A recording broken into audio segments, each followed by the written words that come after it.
Thank you, everyone, for being here.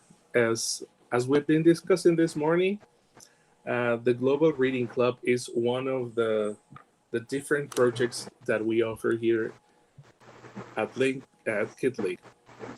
And the Global Reading Club project, sometimes we call it that way too, was born because Larissa, who is already a project master, and I met.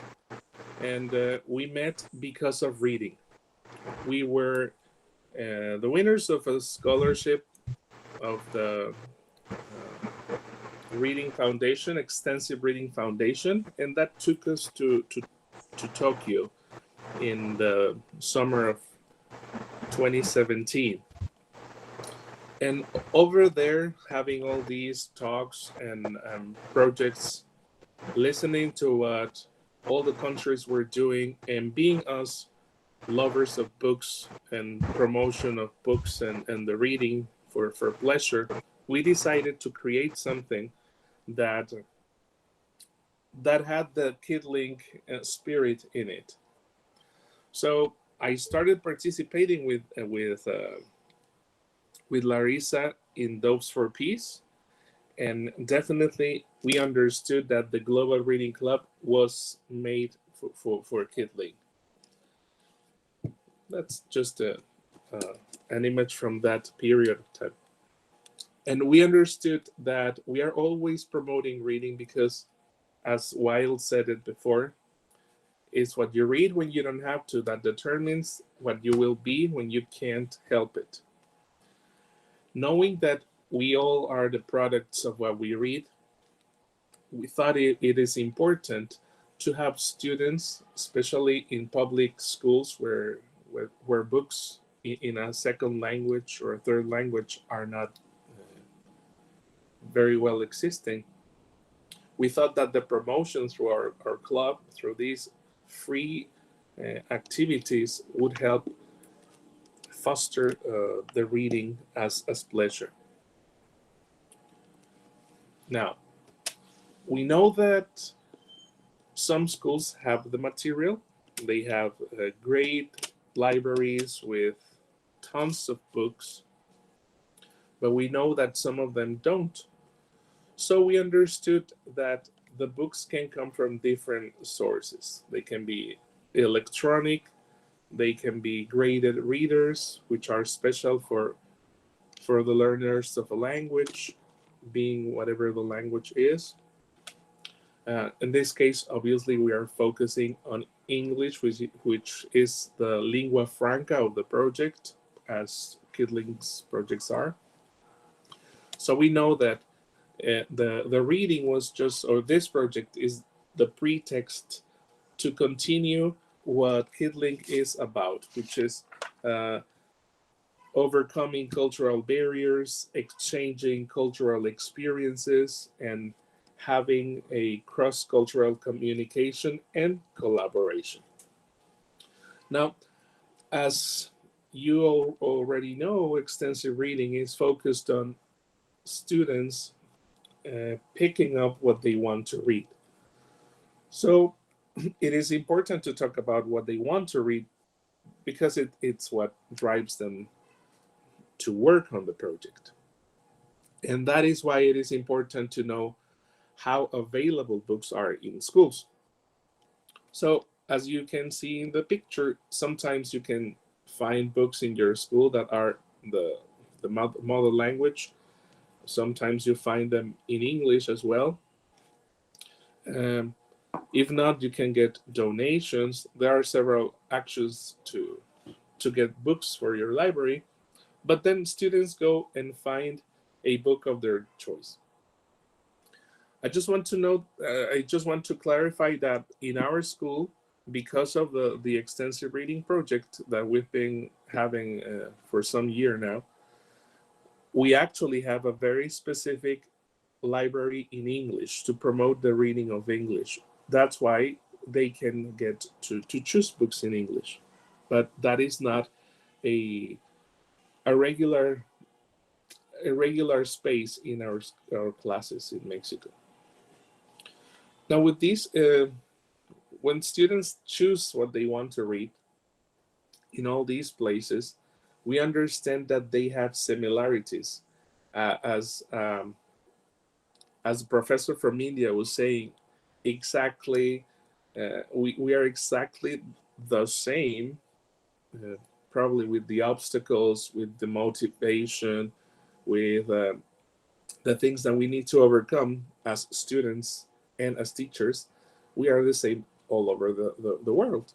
We probably have different contexts, but we are human, so we definitely have to face certain things in the same way. So this project so far has built bridges from these countries. We obviously want to continue having more participants, especially South America. We haven't had, for example, people from Brazil or from Africa. We haven't had that connection through this specific project. We have made some connections with Morocco, but it's been with other types of projects. So we want to include the participation of these schools because the literature in those places can enrich the experience for all of us. Oceania as well. We want people from there. Now, with this project, we have been practicing. And when I say we, it's we, the teachers included, have been learning how to use the G Suite for education, how to implement Flipgrid for our students. And it is interesting that our students got to learn how to use Flipgrid or other uh, characteristics of the G Suite before the pandemic. So when the pandemic hit our system, our school and many of our students were already prepared in with the technology that was already installed or mandatory for all schools in Mexico. Now, with our project, we have three forms of participation. You may decide for one of the phases or for the three phases. It's up to you, and it's up to your needs as a school, your students' needs, and you will see why.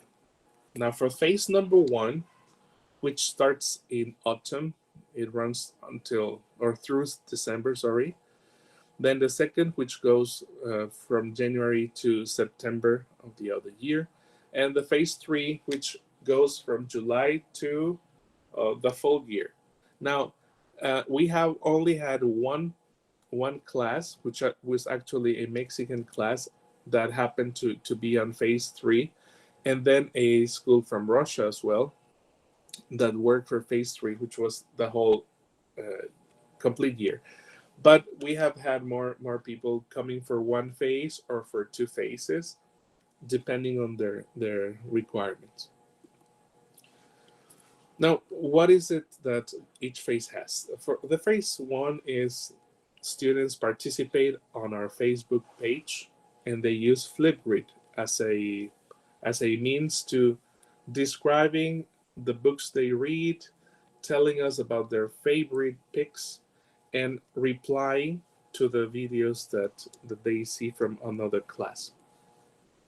They need to be interacting with the class that they are paired up with, and they will give the reactions or answers in the page that was created for that matter.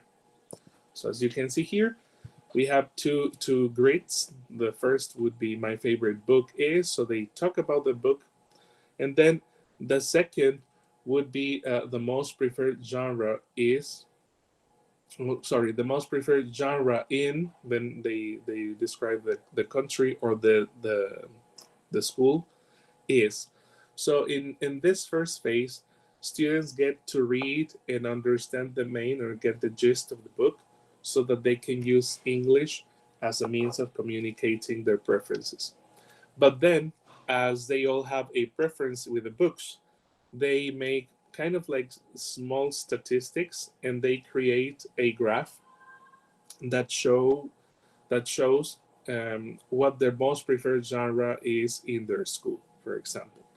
So we understand and we can see in other times of the project that some schools in Turkey, for example, had the same characteristics as the school in the United States related to preferred genres. And we were discussing that probably they were the same age, and it actually was that. Um, so the students understand their similarities as teenagers, no matter what their country is. Now, they talk about their favorite book, and this book can be a book that they read either language one or mother language, and or of the book that they read for the English class. So it depends on the class that you are running to what the book you're going to ask. They can read both, which is what we did. They read something in English and something in Spanish, and they promoted both, but they focused the report in English. That is the idea, to promote the language as well.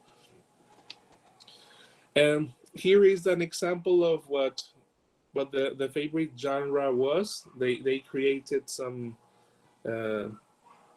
questionnaires or quick surveys, and they made the results a short video as well, and they presented how or what type of reading they liked.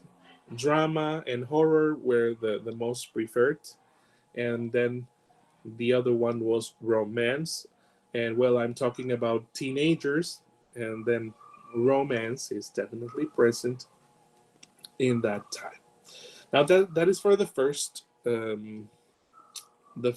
phase. So you can participate with that, and that's just fine. And when you complete your work with your sister school, you get a participation diploma when you have completed those activities, the four tasks that I talked about. Now, some other people get signed up for phase number 2. Again, you need to complete 4 specific tasks. For these specific tasks, they talk about the importance of reading. They also have a read aloud. In this part, we love it because students get to read in their own language. They are recorded in their own language so that other students around the world can listen to them. In our previous conference, I said something that we believe, and that all of our languages have this musicality, and we need to understand that some languages sound different, that the language is the result of our human experience. So through this phase, we want to show that yes, reading is important, we understand, we get ideas, but it's also the way that we produce our own language and English that makes this reading experience way richer. So here we have an example of a class in Romania who were reading fairy tales in Romanian, and then they also read in English. And you could see how you already know that because you speak different languages, that we sound different in when we speak different languages, um, and it's part of the result of this interaction with phase number 2. Again, some teachers only sign up for phase number 2, and that is perfectly correct. Well, not correct, sorry. That is perfectly fine. It's just up to you. For phase 3, uh, again, if you decide to take on a phase 3, it's four tasks to complete. And if you complete them, then you receive a participation diploma.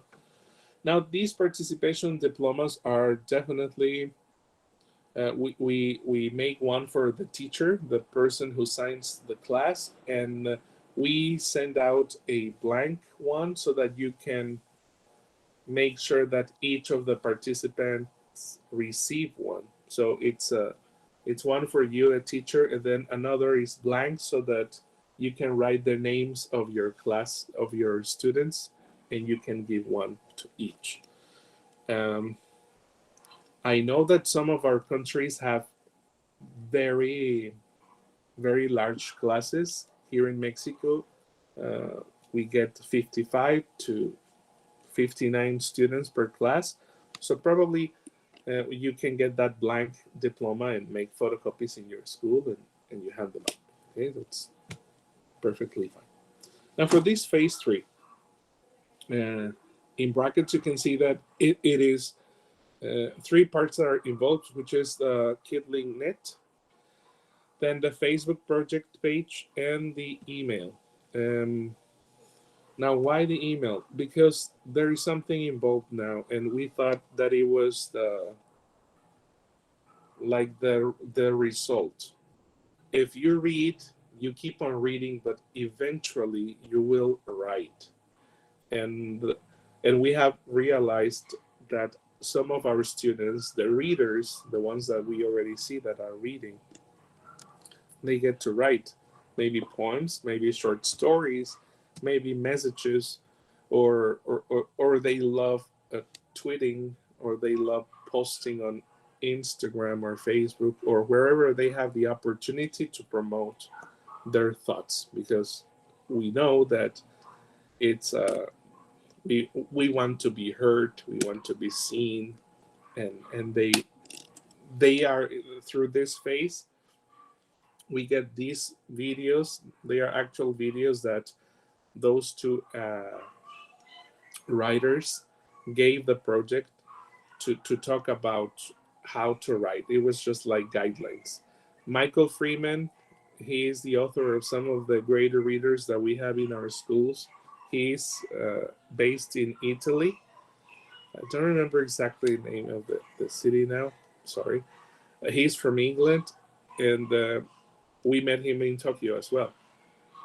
Kevin Crooks is a friend of Larissa, and is also an author who promotes the writing in kids. So these 2 writers were generous and wanted to share their knowledge on how to write, and give it to the students who participate in phase number 3. Again, we've had only 2 schools so far, and it was like last year. But we understand that writing is a more complex, detailed process, and probably because of time, some people decide not to take it. We would love to have some more participants in the near future. Now, we understand that if we promote in our classes that students read for pleasure, we will definitely make waves.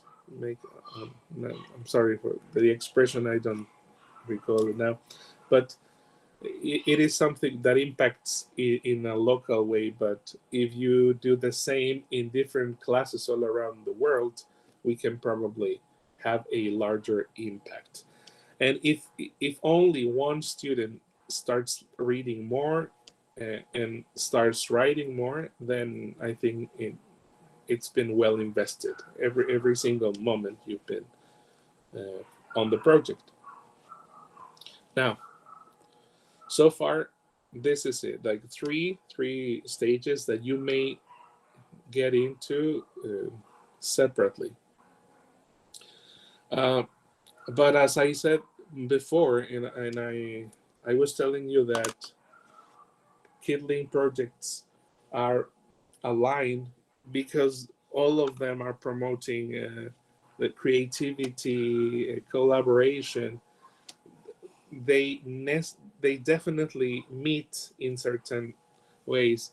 So for Landmark, in this the specific part in which students create stories, it happened the time that we participated with Terry. So students actually wrote stories related to the landmarks that they were using with Terry.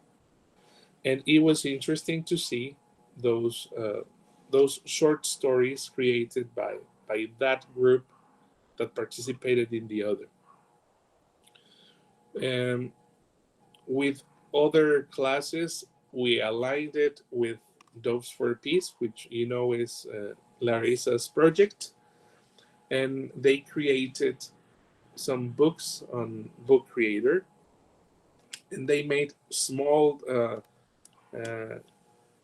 writings with pictures that represented peace and that represented what their vision of peace was. And these were students who had previously participated with Larissa's project. So we took them into like the next step. We wanted them writing, and it was easy for them, or easier. I'm not gonna say that. Oh yes, they immediately started writing. They did not, but it was easier for them, and they felt less less stressed out to start writing or to talk what they needed to say. And as Terry was saying it, and as we all have, the SDGs now have given us this idea of partnership all around the globe, and definitely this project is promoting um, the goal number 4. So we want people to register.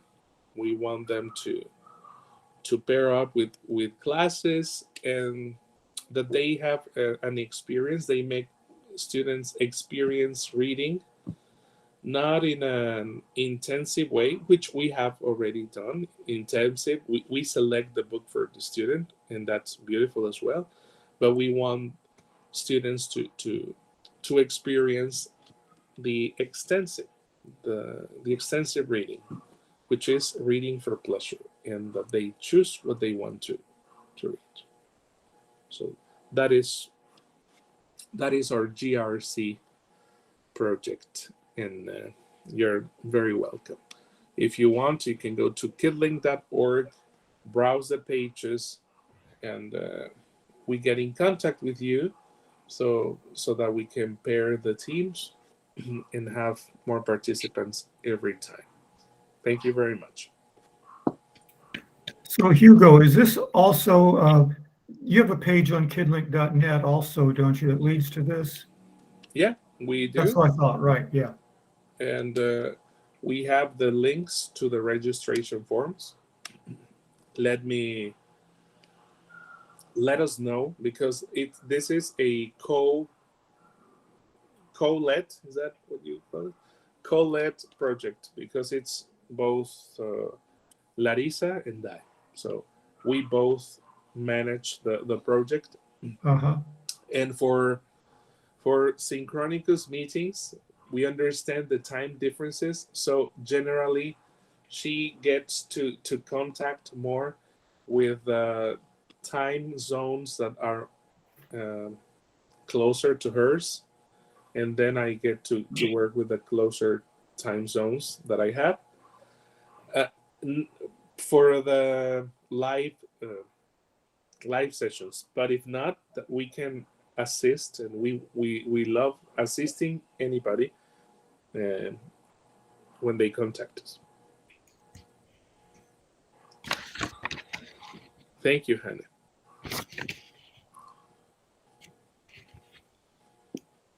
And I'll start sharing.